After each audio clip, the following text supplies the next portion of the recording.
ત્યાંથી ગયા સારંગપુર, ત્યાં દાદાના દર્શન કરી ઠાકોરજી જમાડી રમ રમાઈ જવા દીધી ગયા ગઢડા, સીધા સહસ્ત્રધરે, ત્યાંથી મોહનભાઈ લીધા હારે સહસ્ત્રધરે બહુ નાવાની મજા, એવું પાણી જાય ગગવાટા કરતું. ત્યાં ખૂબ નાય ગઢડા આવ્યા, ગેલે ખળખળિયા નાયા, અરજળી યાત્રા બીજે રસ્તેથી મંદિરે ગયા, લક્ષ્મીવાડી ગયા, પછી મંદિરે ગયા, ત્યાં રાત્રિ બીજે દી પાટોત્સવ કર્યો, ગોપીનાથજી મહારાજનો થાળ કર્યો. મેં કીધું આ મોઠારમાં ત્યાં કોઈ નહીં, ગોપીનાથજી મહારાજ ધરાવેલા પ્રભુ છે. બીડામાં ભાનુસ્વામી માણસો મોકલ્યા, બરોબર વિષય પૂરો થયો. ત્યાંથી ડબ્બામાં ધરાવેલા હોય રોજ બાળકો એનો અડધી બધી લઈ આવ્યો. ત્યાંથી પછી નીકળ્યા ગઢડાથી સીધા રાજકોટ ગયા, રાજકોટથી જુનાગઢ, જુનાગઢમાં રસોઈ આપી રોકાણા. ખાનગીવાળા હરિકૃષ્ણના મને ગાડી અલગ હતી, અમારે અમેરિકાથી આવ્યા. જુનાગઢ રસોઈ આપી, તળાટીમાં ગયા, બધે દર્શન કર્યા બરાબર. પછી ત્યાંથી રસોઈ ઠાકોરજી જમાડી નીકળ્યા, સીધા માંગરોળ ગયા, માંગરોળ બરાબર દર્શન કર્યા. ત્યાંથી લોઢ ગયા, લોઢ દર્શન કર્યા બરાબર. બહેનોના મંદિરે પધરામણી કરી, રવિકાંતાબાના બેન હતા હોઈએ ગઈ, ચૈતન્ય સ્વામી હોઈએ ગયા. લોઢમાં અંધારું દેખાય, બે સત્સંગના આશ્રમ હતા ને બે હોઈએ. મિત્રો ત્યાં રાત રહ્યા કે આગળ ન જાઓ, ત્યાં રાત નહોતા રહ્યા. બધે દર્શન કર્યા, વાવના પ્રદર્શનનું દર્શન કરી અને ત્યાંથી રંગરમાઈ ગયા, પંચશાળા ગયા. પંચશાળા ઠાકોરજીની શયન આરતી કરી અને બાજરાના રોટલા, દહીં, ચકાચક બધું ઠાકોરજીને જમાડી રાત રહ્યા. સવારમાં વહેલા ઉઠી થોડું દરબારગઢમાં ભોજન કર્યું ઝીણાભાઈના ઓરડામાં. પછી 8-9 વાગે નીકળ્યા, રાસ રમ્યા, ત્યાં દર્શન કર્યા. પંચાળાથી જવા દીધા, સીધા આખા ગયા. આખા ઓરસતી નદી પાર કરી પીપળાણા ગયા. પીપળાણા બધે દર્શન કર્યા. પીપળાણાથી રમરમાયણ ગાડી જવા દીધી, સીધા ભુજ, અને ભુજ બધે દર્શન કર્યા, રસોઈ આપી. આપણા ખાસ ઓળખીતા 2 જણા મેન નહોતા, પણ બધાએ બહુ ખાસ્યા વધારે. ભુજમાં બધા સંતો આપણે બધાએ ઓળખ્યા આપણે. અને ત્યાં પછી રાત્રે બીજે દી રસોઈ થઈ, ચકાચક રસોઈ જતી.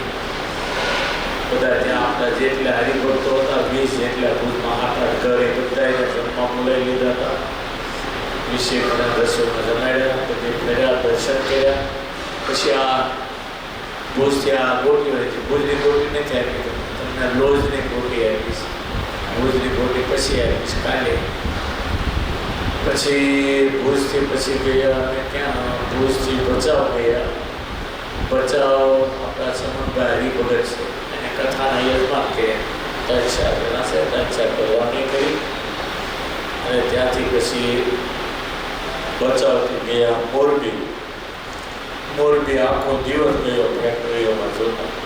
32 વીઘાની એક ફેક્ટરી, 3 શેઠે આપણા ખાસ હેતવાળા છે, એને યજમાન કર્યા. અને ત્યાં પધરામણીઓ કરી. એક ફેક્ટરી જોવા જઈએ તો 1 દિવસ જાય. 32 વીઘામાં એક ફેક્ટરી. એવી રમેશભાઈને 7 ફેક્ટરી છે, ભરતભાઈને એક ફેક્ટરી, એ 63 વીઘાની છે. બીજા છેલ્લા નવા શિષ્ય થયા આપણા એક અમિતભાઈ, એને 32 વીઘામાં ફેક્ટરી છે. હાલી હાલી થાકી જઈએ ત્યારે જોવે એક દિવસની 80,000 ટાઈપ્સ તૈયાર થાય. આવી 80,000 થાય એક દિવસમાં, એટલે 20,000 પેટી થાય. ઓટોમેટિક પેટી તૈયાર થઈ નીકળતી જાય.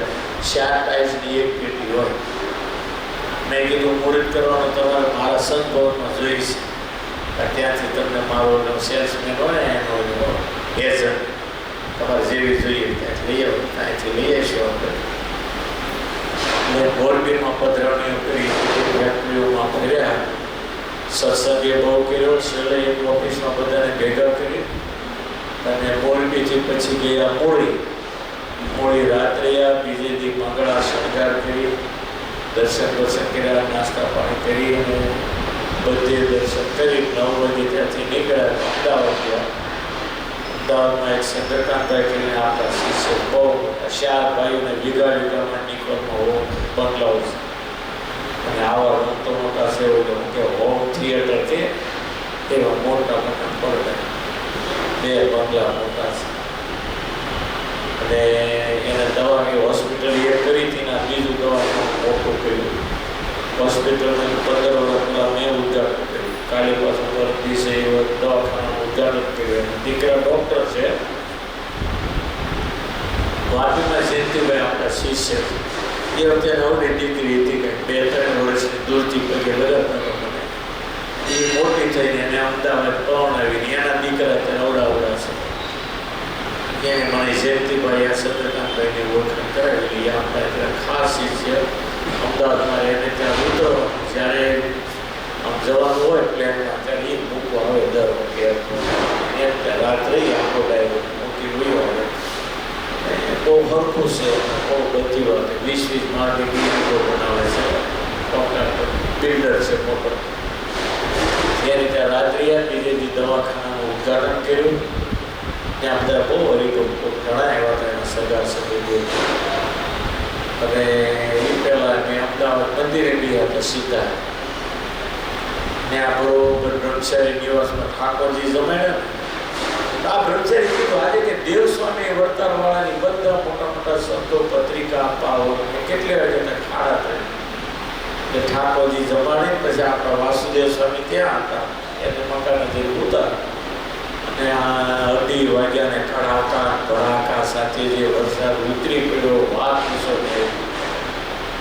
આવો ન્યાય ગયો વરસાદ બરોબર. અહીંયા એવું પણ નવા ફામે ગયો લક્ષ્મીવાળી અને કડાકા ભડાકા ત્યાં. પછી 8:30 વરસાદ બંધ થયો. આપણે સંતો આવ્યો અને એને મને બહુ આગ્રહ કર્યો ભૂલ વગર તમારે આવું છે. પછી આજે 5 આગેવાનોને આપણે પત્રિકા આપવા જવાની છે. મેં કે પોતાના ભૂલ સીમાડે પહોંચ્યું તો કાલે મારી રસોઈ છે. રસોઈ કરી મારે તરફ નીકળવો તો દેવસ્વામી જરા સારું ન લાગ્યું. મેં ફોન મૂકી દીધું. પછી બહુ આગેવાન કોઈ હારે હતા ને બધા રોકાયેલા હોય કે અમદાવાદથી મેં ફોન કર્યો અને એ કોઈ દેવસ્વામી તમે અમદાવાદ કેટલા વાગે હતા ને મેં તો હું આવી ગયો છું. રોકાવું તો ખાવું તો સારું તો રોકાવું.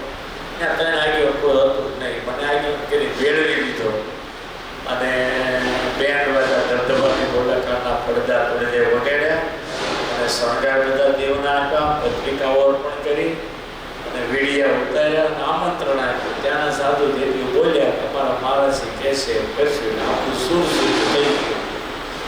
જઈએ આમંત્રણ આપ્યા.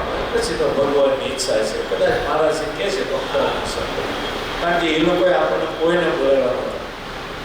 20 શતાબ્દી કર્યો ને નક્કી કર્યું આચાર્ય સાધુ ગરીબ ભગત વડતાલ દેશનો કોઈ આપણે જોઈએ ને કોઈ પત્રિકા આપણને બરાબર કઈ કરી. સાધુની ઈચ્છા હતી પણ મહારાજની ઈચ્છા નહોતી. પછી બધા કોઈ આવ્યા નહોતા. આપણે કોઈ ગયા નહોતા. અમદાવાદના 20 શતાબ્દી ઉત્સવ ભુજવાળા બધા આવે ને આપણે ત્યાં જઈએ પણ આ બધાને મહારાજનું માનવું પડે કારણ કે એની જવાબદારી. એટલે હવે કહ્યું છે મહારાજને ફોન કર્યો નહોતું પત્રિકા આપવા આવ્યા છે ને તમે આવો ત્યારે આવીશું. એ આવશે ને બીજા 5 જણા પત્રિકા આપીએ છીએ. પછી એના મનમાં છે તો આવશે. અને કાલે તો સારંગપુરમાં મહારાજ આપણા મહારાજ તો બહુ ખીલી ગયા હતા બહુ એટલે ત્યાં પત્રિકા આપી અમદાવાદમાં. પછી ભુજમાં પત્રિકા આપી આવ્યા. કાલે ધોલેરામાં પત્રિકા આપવા ટાઈમે હું ભેગો થઈ ગયો. 3 વાગે ઠાકોરજીને ન્યાય પત્રિકા આપવાની ગઢડાથી ધોલેરા આવ્યા હતા. સારંગપુર આવ્યા હતા. સારંગપુરમાં પત્રિકા આપી એ બધા સંતોનું ટોળું બેન્ડ વાજા બધું હારે હતું. બહુ હતું કાનના પડદા તો એવા બેન્ડ વાજા. પછી ત્યાં પતાવી કે ધોલેરાથી પછી નીકળી ત્યાં વડતાલ દર્શન કરી સંત સ્વામીને ગઢડાથી લીધા વડતાલ મૂકી અને વડતાલથી પછી તરત સુરત આવ્યા રાત્રે 10 વાગે. 7 વાગે 6 વાગે નીકળ્યા હતા વડતાલથી. એટલે યાત્રા બહુ સારી હતી. બધે દર્શનમાં તમને બધા યાદ કરતા કે આપણા હરિભક્તો આવા કામમાં ક્યારે આવે આવા દર્શન. બહુ મજા આવી બહુ મજા આવી. પંચાળામાં ઘનશ્યામ મહારાજની આરતી કરી પંચાળ આપણે જઈએ ઘર જેવું એ સ્વામી કાંઈક બધા ગોઠવો બધા લાવો કંઈક લાવશે હળવું થવા જો કંઈ ઉત્સવ પૂરો થાય પછી નવરાત્રી જોશું કાંઈ કરશું બધા મુકે પડે ને ગોઠવી ગયો છે ચિત્રકૂટની કથા તો વાંધો નહીં એટલે પદ્ય દર્શન બહુ સારા થયા બહુ સારા દર્શન થયા જુનાગઢમાં દર્શન સ્વયંધામ થઈ ગયા મને ખબર નહોતી સ્વધામ થયા કાલે ભક્તિ સ્વામી યાદ કરેલું તમારે સ્વધામ થઈ ગયા ના કે ગણો છે ત્યાં ગણું તો સ્વયંધામમાં જઈએ અમદાવાદ અહીંથી ગયા ત્યારે ધોલેરા ગઢડા જુનાગઢ ગયા ભૂત ગયા ત્યાંથી અમદાવાદ ગયા અને કાલે વર્તન કરીને સ્વધામ થઈ ગયા એટલે હાલે મને ખબર નહીં સ્વધામ થઈ ગયા સ્વયંધામ થઈ ગયા અને મૂળી થઈ ગયું અમદાવાદ દેશનું હાથનું મંદિર કહેવાય મારા મૂળી થઈ ગયું એ બધે દર્શન બહુ સારા છે અને બધે મહિમા અને ભગવાને કેવા કેવા દેવ પધરાયા છે આવું જેમ જો કાલે મહારાજજીએ જે મહિમા સારંગપુરમાં કીધો વડતાલનો મહિમા કીધો અને વડતાલ દેશની પ્રવૃત્તિ થાય એવી હિલોળ સદાયની એવી વાતો કરી બધા ઉત્સાહ થઈ ગયા ઊભા થઈ ગયા એટલે હંસાવાનો આનંદ કરાયો એ ખરેખર મહારાજજી બહુ સારું કહો છે કાલનો કહો મેં કીધું મહારાજજી તમે તો હિરોને સડાવી દીધા તમારે મોટે ભગવાન બોલે છે કે જોજો સડાવી ન દેતા મને મેં કીધું તમે સડાવ્યો નથી તમારા ભગવાનને કામ કરે છે બહુ પણ મજા આવી અને ઉત્સવ બહુ સારો થયો આપણા સાધુ વિચારે બહુ મહેનત કરી અને ઉત્સવ બહુ સારો કર્યો અને હવે કાળી ચૌદશના દિવસે અમિત શાહ આવે છે એને આથી આ 1200 રૂમની બિલ્ડિંગ થઈ ગોપાળા સ્વામી અતિથિ ભવન એની પત્રિકા આવી છે ભગવાનનો મંત્ર ભૂલી ગયો હોવું કહો છે કાલે મોક્ષો આપણે ઠાકોરજી આવે એનું ઉદ્ઘાટન કાળી ચૌદશને દિવસે સવારમાં છે જો જવાય જાય કે 12 વાગે છૂટા કરી દઈશું તમે 6 વાગે પહોંચી જાઓ હોય તો આવજો તો ભગવાનની જેવી ઈચ્છા આ ભક્તિ સ્વામી એકલા પૂરું કરે બાપા એને લીધે ઉર્જાઓની મારી ટેન્શન બધે સાધુની ખેંચ છે જ્યાં જાઓ ને બધી સાધુની ખેંચ છે કારણ કે કળિયુગનો સમય છે ને એટલે સાધુ બહુ થતા નથી છે એ ઓછા થતા જાય તમારામાં પાછું તમારામાં થોડુંક એવું તો થતું ગયું ને આપણા બાપ દાદાના 7 દીકરા હતા તો તમારે એક દીકરો થાય ઓપરેશન કરાવી એક દીકરો થાય ઓપરેશન 2 દીકરા કોઈ કરવા તૈયાર નહીં એટલે અમારે ડિમાન્ડ આવી ને ભવિષ્યમાં તમારી ડિમાન્ડ આવી શકે અત્યારે કદાચ નથી દેખાતું પણ ભવિષ્યમાં તમારી ઉપાધિ તો એક દીકરાવાળો ન કહેવાય અને લાખ રૂપિયા લાખોપતિ ન કહેવાય લાખ રૂપિયા અત્યારે વાપરવા ગયા ઘર વ્યવહારમાં એટલે લાખોપતિ કહેવાય એટલું બાકી લાખોપતિ ન કહેવાય લાખ રૂપિયા અને એક દીકરો ન કહેવાય અને આપણે બધા કિસ્સા સાંભળીએ છીએ એકનો એક દીકરો હોયો જાય ત્યારે કેવી ઉપાધિઓ ઊભી થાય છે એ આપણી ભૂલનું પરિણામ છે અને આ બ્રહ્માનો અપરાધ કહેવાય એક દીકરે તમે ઓપરેશન કરાવી નાખો એ બ્રહ્માનો મોટો અપરાધ છે કારણ કે બ્રહ્મા સૃષ્ટિના માલિક છે સૃષ્ટિ માટે તમને સંસારમાં મૂક્યા અને તમે વિષય ભોગવો અને સંતતિ ન વધારો એટલે તમે બ્રહ્માના અપરાધી ગણાવો એ ફળ ભોગવવું પડે છે ઘણાને એકનો એક દીકરો મળે ત્યારે કેવા ઘરમાં આઘાત ઊભા થાય તમારી ભૂલ છે ને બ્રહ્માનો કંઈ વાક છે તમને મુકામ સંસારમાં મૂક્યા એટલે આ બધું આપણા હાથના કેળે મોતના મરીએ છીએ ખરેખર સ્વામિનારાયણ ભગવાને જે આ સત્સંગ થાયકો છે ને એ બહુ વિવેકથી મર્યાદાથી અને વ્યવસ્થિત રીતે સ્થાપેલો સંપ્રદાય મહારાજની આજ્ઞા પ્રમાણે હાલીએ તો કોઈ દિવસ દુઃખ જેવું આવે ને આ બધી મહારાજની મર્યાદા તૂટે છે ને ત્યાં એટલે જ આપણે પૂર્ણ બુદ્ધિ કરવું પડે છે બાકી આ સત્સંગમાં સુખ ને સુખ દુઃખ તો લેશ નથી જગતની દ્રષ્ટિએ તમે જુઓ તો જગતમાં દરિયા જેટલું દુઃખ અને સપટી જેટલું સુખ સત્સંગમાં તમે આવો તો દુઃખ જેવી વસ્તુ નથી સુખ ને સુખ બીજી વાત પણ આપણે સમજણના અભાવને કારણે આપણે દુઃખી થઈએ છીએ સૌની સાથે હળી મળી રહીએ હું આપણા બાપનો લૂંટાઈ જાય લ્યો સૌની સાથે હળી મળીને રહીએ તો હારા મોડા પ્રસંગે પાડોશી કામ લાગે, કેવું સરસ કામ થાય. વાત વાતમાં જેને તેને બગાડી નાખે, કાંઈ માટે વેર રાખે, પછી દુઃખી થઈ તેની સામેવાળો કેટલો રાજી થાય. આનું એ લાગનો પણ એવા મીઠા સંબંધો રાખ્યા હોય ને તો આપણે દુઃખી થઈએ ત્યારે સામેવાળાને વધારે દુઃખ થાય અને એ બિચારો આવી ભાગી પડેલા આપણને ટેકો આપે. પણ એવું સમજી હંપી જો બધાની સાથે રહેતા આવે તો માટે ખરેખર આ સત્સંગમાં શિખામણી જેવો આ સત્સંગ તમે ધારો એ બધું જ તમને મળે એમ છે.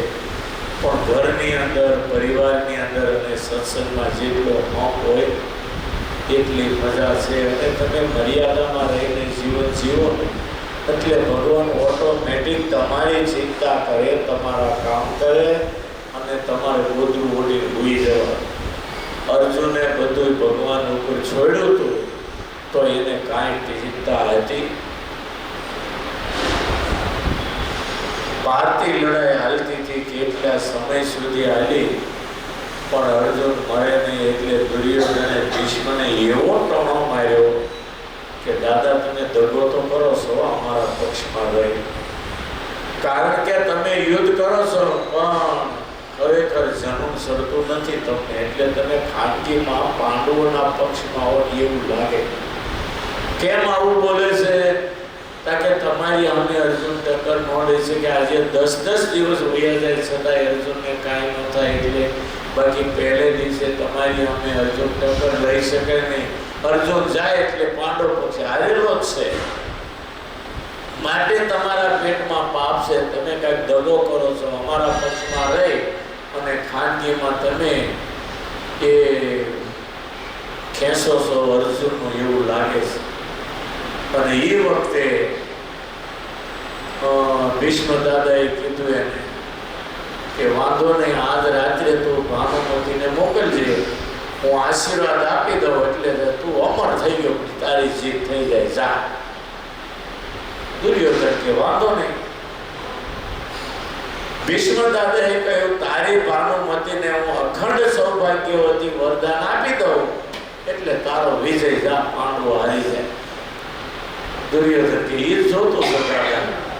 અને રાત્રે દુર્યોધને ભાનુમતીને કહ્યું કે તું દાદા પાસે આશીર્વાદ લેવા જા, તને માથે હાથ મૂકી દાદા એવું કહે અખંડ સૌભાગ્યવતી ભવ એટલે આપણો વિજય.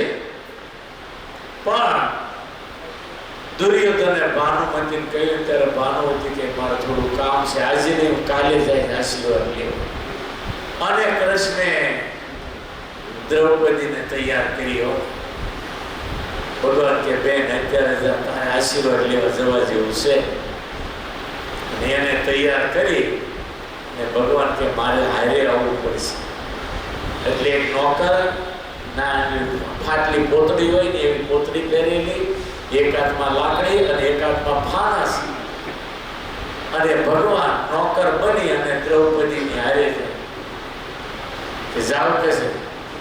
અને દાદાને છે ને ઘૂમટો કાઢી માથું નમાઈ પગે લાગવાનું, માથે હાથ મૂકી જે આશીર્વાદ આપે એ લઈ લેજો એટલે કાલે પાંડવોનો વિજય. અને પછી તો નોકર હારે અને દ્રૌપદી ભીષ્મ દાદા બેઠો હતા ત્યાં ગઈ. ભીષ્મ દાદા નીચું જોઈને બેઠા હતા. એને ખબર હતી દુર્યોધન ભાનુમતી મોકલવાનો છે. એ તો ચીઠીનો સાકર આપતો. જો ને ભીષ્મ દાદો તો બિચારો એવો જ હતો, વેચાઈ ગયેલો કૌરવ માટે, ગાદીને વફાદાર એવું તો ક્યાં જાય બિચારા. એના બાપને પરણાવ્યા ત્યારે વરદાન આપ્યું. તો પછી ભીષ્મ દાદા નીચું જોઈને બેઠા. ત્યાં દ્રૌપદી આવી, ખોળો પાથરીના બાપના ઘૂમટા જેવું કાઢ્યું છે. ન કઢાય પણ કાઢ્યો ઘૂમટો. એટલે ભીષ્મ દાદાને એમ થયું કે ભાનુમતી લાગે છે. આમ હાથ કરી કે બેટા અખંડ સૌભાગ્યવતી ભવ. દરવાજે ઉભેલા કૃષ્ણ વિચાર કરે આજ આપણે જોતું. પછી બીજે દિવસે અર્જુનનો વિજય થઈ ગયો, ભીષ્મને ટાળી દીધા અને થવાનું હતું એ કામ થઈ ગયું. દાને જોઈને એવું ફળ. દુર્યોધન હારો ખળ હતો ને હારો રાજકારણી હતો. જેને કારણે હાથ ના કરી પોતના મરે ને એવું ફળ એને મળ્યું.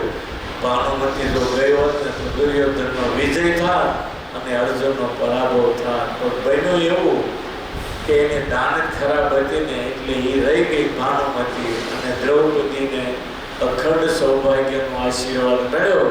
અને બીજે દિવસે અર્જુને ભીષ્મને ટાળી દીધા, અર્જુન રહી ગયા. નહીંતર અર્જુનને ભીષ્મને આથી અર્જુન મરે. પણ ભગવાન છે ને પાછળ બેઠો બેઠો પોતાના ભક્તની બહુ ચિંતા કરે, બહુ ચિંતા. આપણે જેટલી ભગવાનની ચિંતા નથી કરતા એટલી ભગવાન આપણી વધારે ચિંતા કરે છે. અને હા સાચું કહું ને તો એક વખત ભગવાનની ઉપર અરખો ભરોસો મૂકવાની જરૂર છે. એના થયા પણ ભરોસામાં ખામી છે ને એને કારણે હાયડા આપણે થઈએ છીએ. બાકી બધાની ઉપર આપણને ભરોસો. તમને બૈરી ઉપર ભરોસો, તમને કોઈ દી એમ તો મારું મંદિર મારું બૈરું મારું પૈસા અને દાગીના ખોટું હોય ને એની પૈસા છે તો બાપાને ત્યાં આટલા બધા તમે બેઠા, તમને એકે આવો વિચાર આવ્યો તમે નક્કી કરો તો ખોટી વાત હોય કહેજો. કેટલો ભરોસો તમને. ઘરે તાળો મારીને આવો તો 80 રૂપિયાના 40 રૂપિયાના તાળા ઉપર કેટલો ભરોસો. 40 ખિસ્સામાં નાખી એટલે કાંઈ ટેન્શન ખરું તમારે મંદિરે તાળું કરી. એ 40 રૂપિયાના તાળા ઉપર કેટલો ભરોસો. બૈરા ઉપર ભરોસો, છોકરા ઉપર ભરોસો, નોકર ઉપર ભરોસો, બધે ભરોસો. મિત્ર ઉપર ભરોસો, નોકર ઉપર ભરોસો, નોકર ઉપર ભરોસો. ઘણી વાર મોટા શેઠીએ છે નોકરને ભણાવીને આવ્યો, બંગલો આખો નોકરને ભણાવ્યો, પછી વયા જાય શેઠિયા, કાંઈ ટેન્શન નહીં. હૈદરાબાદની અંદર શિવરામભાઈ છે આપણા હરિભગત, મહાન હરિભગત. 250 કરોડનો બંગલો, 14 વીઘામાં બંગલો છે. એટલો મોટો બંગલો, ચારે બાજુ ગાર્ડન, બધી જાતના ફ્રૂટ થાય. એ ફ્રૂટ એને નહીં ખાવાનું, પક્ષીઓને ખાવાનું. આપણને ભગવાને આત્મગ આપ્યા, પૈસા કરોડો રૂપિયા આપ્યા, માર્કેટમાં લાવીને ખાવાનો ફ્રૂટ, અને એના ગાર્ડનમાં થાય 14 વીઘામાં એ બધું ફ્રૂટ એને પક્ષીઓને ખાવાનું. પણ એ 2 મહિના ઋષિકેશ રહે, ક્યારેક 3 મહિના ઋષિકેશ રહે, ક્યારેક એનું ગામ મોરબી બાજુ ત્યાં વયા જાય. એટલે 100 મહિના તો એ નોકરોને બંગલામાં રહેવાનું. 250 કરોડના બંગલામાં નોકરોને રહેવાનું. કહેવાય શિવરામભાઈનો બંગલો, પણ રહેવાનું નોકરને, મજા કરવાની નોકરને, ખાઈ પી. એટલે મોટાને તો શું છે કે કેવા પૂરતું જ હોય છે, એને કઈ જરૂરી હોય. એટલે કરોડોનો બંગલો પણ નોકરો ભોગવો, એને કઈ એટલું બધું રહેવાનું થાય ને. એ ભાવ ભગત માં એટલે ઋષિકેશ ભગત 3 મહિના રહે. આપણે વરમાં 2-4 વખત તો એ મહિનો 15 દિવસમાં મહિનો તો વૈયા જાય. આખું કુટુંબ પાછું હોય જાય. વેકેશન જેવો સમય આવે તો દીકરાઓ ધંધા સંભાળાની બધા ત્યાં વૈયા જાય.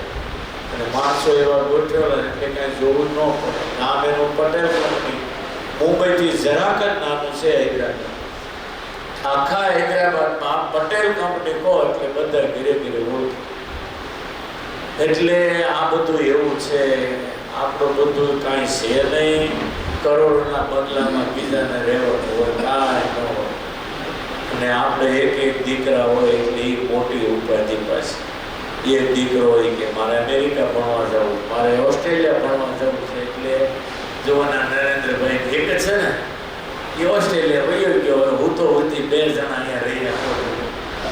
આ તો સારું તમારે હીરાનો ધંધો નતા ભાઈ, 2 દીકરા અહીંયા છે. મુંબઈ અહીંયા જેવું ગણાય ને, પણ બહાર વયા જાય તો આપણું કોણ ઘણી વખત એવું બનતું હોય છે. આ મોહનભાઈ ત્યાં છે, છોકરો મુંબઈ છે ગયો. એ બધા નહીં, પણ હવે આપણી ભૂલ છે ને. આપણે 1/2 ડઝન દીકરા તો હોવા જોઈએ, 1/2 ડઝન તો હોવા જોઈએ. તો આ મોદીને ચિંતા ન થાય. ત્યારે કેટલી ચિંતામાં છે મોદી, જાણો છે. અને આપણા બાપ દાદાના જીવન તમે જુઓ. તમારા બહેનો કેટલા નથી ભાઈ? નથી, 3 ભાઈ. મોહનભાઈની 4 ભાઈઓ છે, 2 બહેનો છે. 5 ભાઈઓ, 2 બહેનો. 8. બધાને એવું છે. જો ડાયાભાઈને એવું છે, બધાને એવું છે. અડધો ડઝન તો સંતાનો હોવા જોઈએ, પણ આપણામાં ગાંઠપણ આવ્યું છે. આ આપણે જે 5-25 વર્ષે બહુ ભોગવવું પડશે. તમે યાદ રાખો.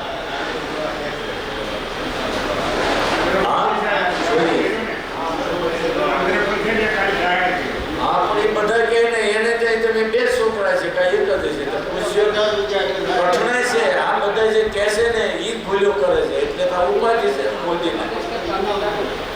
એટલે આ સંસાર છે ને સુખી, ભગવાને સુખી કરવા માટે સંસાર બનાવ્યો છે. અને ભગવાને આશીર્વાદ પણ સંસારીઓને આપ્યા છે. સર્વે સુખીન સંતુ, સર્વે સંતુ નિરામય, સર્વે ભદ્રાણી પશ્યંતુ મા કશ્ચિત દુઃખ ભાગ ભવે.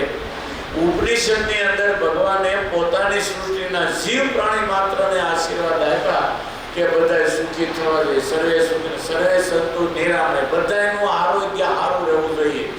પણ આપણે મ્યુનિસિપાલિટીની કચરા પેટી સમજી જે ભરભર કરીને માંદા પડીએ, દુઃખી થઈએ, એમાં ભગવાન શું કરે? બાકી ભગવાનની ઈચ્છા મારી સૃષ્ટિના બધા લોકોનું આરોગ્ય સારું રહેવું જોઈએ. સર્વે સુખી સંતુ, સર્વે સંતુ નિરામય, સર્વે ભદ્રાણી પશ્યંતુ, બધા એકબીજાને હારા જોવે, કોઈ એકબીજાને ખરાબ જોવે. સર્વે ભદ્રાણી પશ્યંતુ મા કશ્ચિત દુઃખ ભાગ. એના જીવનમાં કોઈ દુઃખ જ ન આવવું જોઈએ. મેં સુખી કરવા માટે જ આ સૃષ્ટિ બનાવી છે. પણ આપણી કલ્પના છે ને આપણે હાથે કરીને દુઃખ ઊભા કરીએ છીએ. કહેવાય છે ને કોતરી કાઢે છે. હવે તમે 3 દીકરા કરો તો તાકે તો બંગલા ન થાય, મોટરો ન આવે, પણ 3 દીકરા ગમે તો વૈભવ 3 ગણો ન થાય. હજી ઘણા એવા છે કે જે 7 ભાઈઓ કરોડોપતિ છે. 7 ભાઈઓ તો 7 કરોડોપતિ હોય. આ ગોવિંદભાઈ ધોળકિયા તો બધા ગણાય છે, સરોજીભાઈ છે, 4 ભાઈ બધા કરોડોપતિમાં છે. તમારા કપાળમાં ભાગ્યમાં જે લખ્યું છે ને એને બ્રહ્મા પણ લઈ શકશે નહીં, તો બીજાની વાત ક્યાં કરવી? માટે જેટલું સમજીને સારું જીવન જીવાય ને એમાં ફાયદો છે. બાકી આપણે જેટલા ઈશ્વરની મર્યાદા પર જશું એટલું ભોગવે છૂટક્યો. આપણે સુખી થવા માટે ભગવાને આ સંસાર બનાવ્યો છે. અને આમ તમે જુઓ ને તો તમારા ઘરમાં 2 વર્ષ 3 વર્ષનું બાળક હોય, એ તમારી પાસે કોઈ વસ્તુ માગે છે? તમે નક્કી કરો. 2, 3 ને 4 વર્ષ સુધીનું બાળક તમારી પાસે કોઈ વસ્તુ માગે નહીં, તમે રાજી થઈને રમકડા લાવી દો, જબલું, જાંગીઓ, સારું ખાવાનું, બિસ્કીટ, પેંડા, ચોકલેટ. છોકરું માગે નહીં પણ તમે રાજી થઈને લાવી દો. શું કરવા? એ તમારું છે અને એ તમારા ભરોસે છે. એટલે એનું એ બાળક 35 વર્ષનું થઈને 2 લાખ રૂપિયા મહિને કમાતો હોય, પછી એને તમારો ભરોસો વયો ગયો. પછી તમે કોઈ દિવસ કીધું છે જબલું લાવી દઉં, ચોકલેટ લાવી દઉં, પેંડા લાવી દઉં, જાંગીઓ લાવી દઉં, પછી અહમ ઉપર વયો ગયો. એટલે તમારો ભાવ, તમારે ભાવ તૂટી ગયો. પછી તમારે એને કાંઈ લાવી દેવા નથી જતું. પણ 4 વર્ષનો હોય, તમારા ભરોસે હોય, ત્યાં સુધી તમે કેટલું એનું ધ્યાન રાખો છો. મોટા થયા પછી આ ભાવ રહેતો નથી. ભલે સંબંધો રહે છે આપણામાં, બિલાડા, કૂતરા, ઉંદરડામાં જન્મીને મોટા થાય પછી સંબંધો નથી રહેતા. કૂતરી કૂતરાને રસ્તે, કૂતરો કૂતરાને રસ્તે, ગલુડિયા એને રસ્તે, મોટા થાય એટલે એકબીજા છૂટા પડી જાય. આપણામાં મનુષ્યમાં એક એવું છે, સંબંધો કાયમ રહે છે. પણ જે 2 વર્ષનો દીકરો હોય, 4 વર્ષનો, જે આપણને ભાવ રહે છે, એ છોકરો પરણીને લાડી લાવે પછી એવો ભાવ રહેતો નથી. એમાંય 2 છોકરા થઈ જાય પછી ઓછું થાય છે. એમાંય તમે ગરડા થાવ એટલે હાવ તૂટી જાય. પછી ખાટલી, દવાની બાટલી, પાણીની બાટલી, ટૂંકોની બાટલી, ગોદડી ખાટલી, ફાટલી, આ બધું હોય. પછી તમારી પાસે કોઈ છોકરો ન આવે, બરાડા ફાળો ઘંટ વગાડો તો ઓલી બાઈ હોય છોકરાનો થાળ આપી જાય. જેને હરખું હોય ની ભાગ્યશાળી, હું તો કહું હરિભક્તોના ઘરમાં, બાકી ઘણાના ઘરમાં આવી ઉપાધિઓ હોય છે. એટલે આ બધું છે ને છેલ્લે આપણું કોઈ નથી, પણ મારું કરીને આપણે એટલી જિંદગી બગાડીએ છીએ ને ન પૂછો વાત. માટે જેટલું સમજીને જીવતા આવડે ને એમાં ફાયદો છે. બાકી આ જિંદગી આપણને ભગવાને સુખી કરવા માટે આપી છે. નાના હોય ત્યાં સુધી આપણે કેટલું એનું ધ્યાન રાખીએ. એમ આપણે પણ ભગવાનના બાળક છીએ. આપણે બધા ભગવાનના 3 વર્ષના બાળક છીએ. આપણામાં સત્સંગની સમજણ આવે ને એને ભરોસે જીવીએ ત્યાં સુધી ભગવાન આપણું ધ્યાન રાખે છે. અને આપણે ભગવાનને ન માનીએ, હું આમ કરી નાખું, હું તેમ કરી નાખું, આટલું કમાઈ લઉં, આમ કરી લઉં, પછી ભગવાન આપણામાં ભળતા નથી. પછી તો આપણું જેવું પ્રારબ્ધ એ પ્રમાણે જિંદગી પૂરી કરવાની રહે. બાકી એક વખત તમે સાચો ભરોસો ભગવાન ઉપર મૂકી જીવો એટલે તમારે જિંદગીમાં ઊની આશ ન આવે. ગોતરું ઓઢીને સૂઈ જવાનું. તમારો છોકરો ભણ્યો ન ભણ્યો, તમારો ધંધો હાલ્યો ન હાલ્યો, તમને ખાવાનું મળ્યું ન મળ્યું, એ બધી ચિંતા ભગવાનને કરવાની. પણ 4 વર્ષનો દીકરો એની જેવું જો આપણું જીવન બની જાય તો ભગવાન 24 કલાક આપણી ચિંતા કરે. અને એવો ભરોસો ધ્રુવજીએ મૂક્યો, એવો ભરોસો પ્રહલાદજીએ મૂક્યો તો ભગવાને કેવું કામ કર્યું તમે બધા જાણો છો. પ્રહલાદને એના બાપે તે મારી નાખવાના કેટલા પ્રયત્નો કર્યા. પહાડ ઉપરથી પછાડ્યો, પાણીમાં ડૂબાડ્યો, અગ્નિમાં બાળ્યો અને તલવારને ઝાટકે દેવાના પ્રયત્નો કર્યા. તો પ્રહલાદને ઊની આશ ના આવી.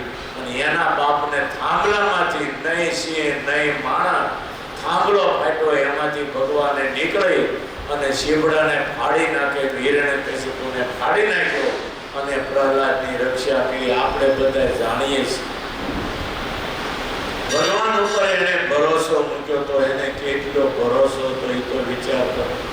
નાની વયમાં એની સમજણ અને એની માં કયાધુના ઉદરમાં હતા ત્યારે નારદજીનો સત્સંગ થયો અને એ સંસ્કાર ગર્ભના જે પ્રહલાદમાં આવ્યા. જન્મ્યા પછી એને ભગવાનનો કેટલો ભરોસો, કેટલો ભરોસો. એ કુંભાર હતો, એને નિભાડો કર્યો, એમાં માટલા ગોઠવી દીધા. હવે એક માટલામાં બિલાડી એ બચ્ચા મૂક્યા હતા.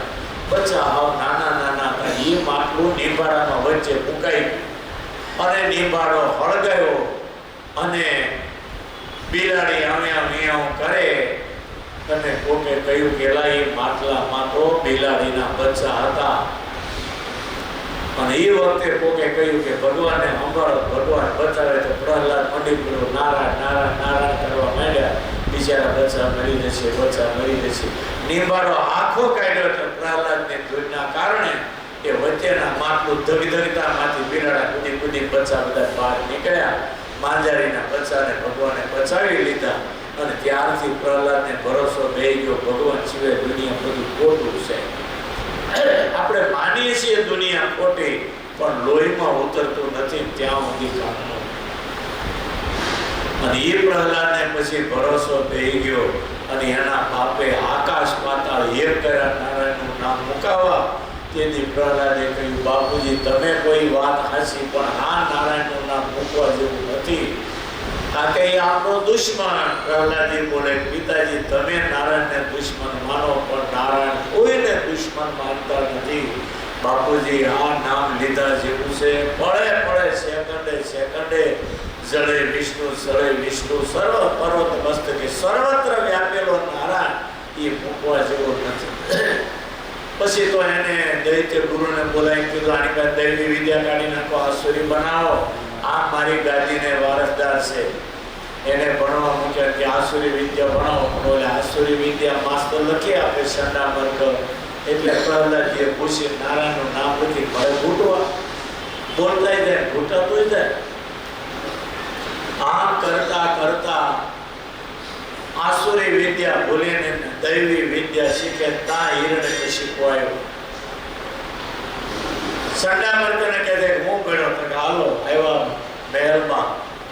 પ્રહલાદને ખોળામાં લઈને હિરણ્યકશિપુ પૂછે, બેટા હું ભણ્યો?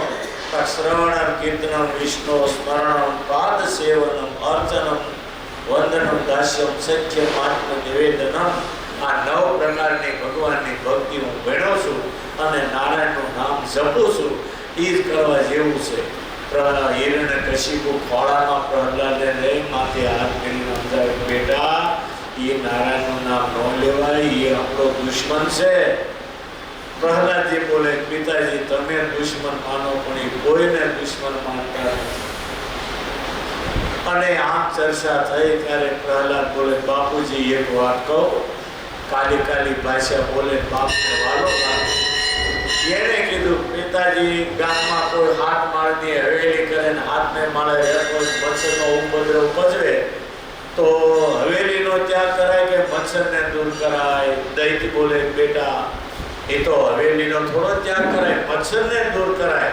પેલી અગરબત્તી લાવી ત્યારે પ્રહલાદે કે પિતાજી તો મચ્છરની જગ્યાએ તમે છો, હાથમાળની હવેલીની જગ્યાએ મારા નારાયણનું નામ છે, બોલો હવે હું કોનો ત્યાગ કરું?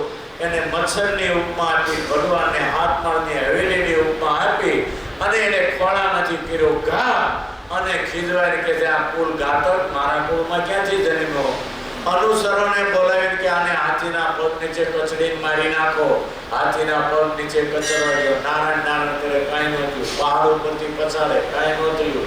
હોલિકા અગ્નિમાં બાળે, હોલિકા મરી ગઈ અને પ્રહલાદ જીવી ગયા. કબડી કબડી મારો તો કાગડો મરી ગયો, હોલો એના જેવું થઈ ગયું અને પ્રહલાદજી રહી ગયા. હોલિકા બળી ગઈ, છેલ્લે હિરણ્યકશિપુને મારી પ્રહલાદને જીવાડ્યો. આનું નામ છે ભગવાનનો ભરોસો. અને પ્રહલાદની જેમ જો ભગવાનનો ભરોસો એક વખત જો આપણને બેહી જાય તો દુનિયા પાણી ભરે અને આપણે દુનિયા જીતી જઈએ. એક વખત આવો ભરોસો જો ભગવાન ઉપર થઈ જાય તો જિંદગી જીવવાની જોઈ લો કેવી મજા આવે છે. આ તો આપણને તાળાનો, બૈરાનો, નોકરનો ભરોસો, બધાના ભરોસો રહીએ. એનાથી અડધો જો ભગવાનનો ભરોસો હોય તો ભગવાન આજે આપણા માટે જીવતા મૂર્તિ નહીં, મૂર્તિમાન છે. માટે ભગવાનનો ભરોસો રાખજો, એની ઉપર વિશ્વાસ રાખો. આ મૂર્તિઓમાં જેન્દ્ર પ્રસાદજી મહારાજે આરતી કરી ત્યારથી સ્વામિનારાયણ ભગવાનનો પ્રવેશ છે અને ત્યાર પછી રાકેશ પ્રસાદજી મહારાજે ઘણી વાર આરતીઓ કરી. આ મૂર્તિમાં સ્વામિનારાયણ ભગવાન અખંડ નરથી સિક્કા પડ્યા. આરતી વખતે જેટલો પ્રગટ ભાવ રાખો એવું તમને ફળ મળે. આપણા સંતો સેવા કરીને જીવન ધન્ય કરી રહ્યા, તમે બધા દર્શન કરો. આ અથાણાવાળા ગુરુનો આશીર્વાદ ફળીભૂત થાય છે. માટે આ લક્ષ્મીનારાયણ દેવ જીવતા અને જાગતા દેવ, જેટલો ભરોસો મૂકશો એટલું ફળ મળશે. કાઠિયાવાડની કહેવત ગોળ નાખો એવું ગળ્યું થાય, જેવો ભરોસો મૂકો એવું ફળ મળે. માટે ભગવાનમાં પ્રગટ ભાવ રાખી અને 5-11 માળા કરો. આરતીના દર્શન કરતા કરતાની 5 માળા કરી પ્રાર્થના કરી જાઓ. હે ભગવાન, તારા ભરોસે ઘર મૂકીને ધંધે જાઉં છું, તું આંગળ લાગીશ તો ઘરે આવી. તારા ભરોસે શું એટલે ભગવાન આપણી જિંદગી ભર ચિંતા કરે અને આપણે ઘરે જઈને ગોદરોની ભૂલી જવાનું, કાંઈ ચિંતા કરવાની ચિંતા ભગવાન કરે. પણ પ્રહલાદ એકવાર એની ઉપર ભરોસો મૂકી જીવન જીવતા શીખો, એમાં જિંદગીમાં બહુ મોટો લાભ છે. સહજાનંદ